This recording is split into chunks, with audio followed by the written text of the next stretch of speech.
The biting December wind whipped through the alleyway, turning the discarded coffee cups and crumpled newspapers into whirling dervishes of urban decay.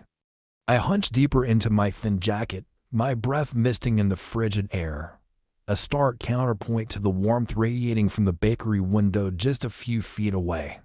Inside, families laughed, couples shared stolen kisses over steaming mugs of hot chocolate, their joy a painful reminder of my own isolation. It was Christmas Eve, a time for merriment, for togetherness, for all the things I'd stopped believing in a long time ago. 6 months since my life had imploded, swallowed whole by a toxic relationship and a betrayal that had left me emotionally and financially bankrupt.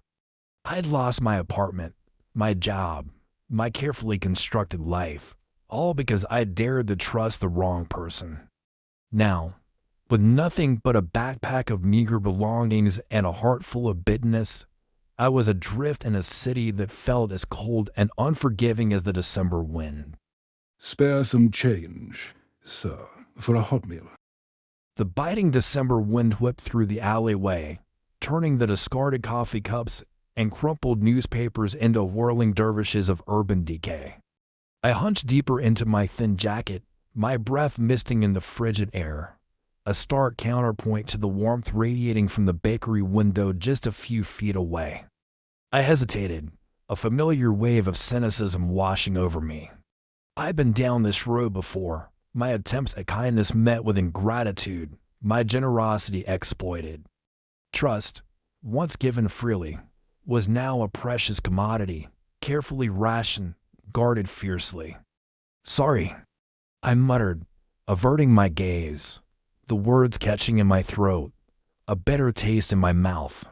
I was one step away from being in his shoes, and yet the instinct to protect myself, to erect walls against any potential vulnerability, was overwhelming. As I turned to leave, a sudden commotion erupted inside the bakery. A woman screamed, a child's terrified cry pierced the air, and a figure, silhouetted against the warm glow of the shop, darted out the door, a purse clutched in his hand. The young man, who'd moments before been begging for change, sprang into action.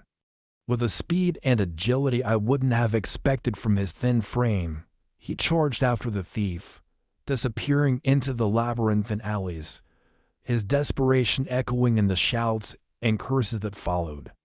Adrenaline surged through my veins, a primal instinct kicking in, obliterating the cynicism and fear that had become my constant companions. I didn't hesitate. I ran.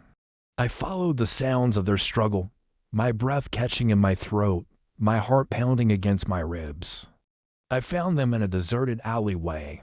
The thief, a burly man with panic in his eyes, struggling with the young man who, despite his smaller stature, fought with a ferocity born of desperation.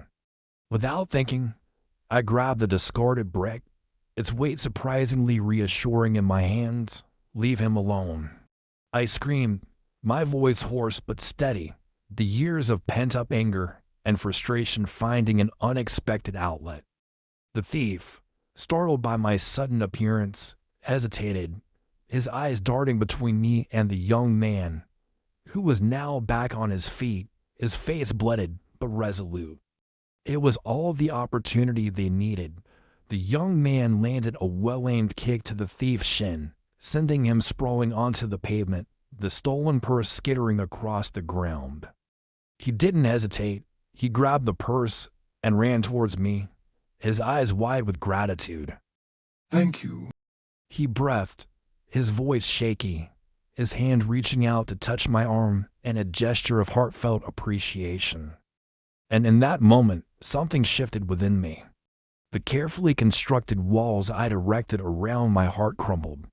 The cynicism, the bitterness, the fear that had been my constant companions for so long, evaporated, replaced by a surge of empathy, of shared humanity.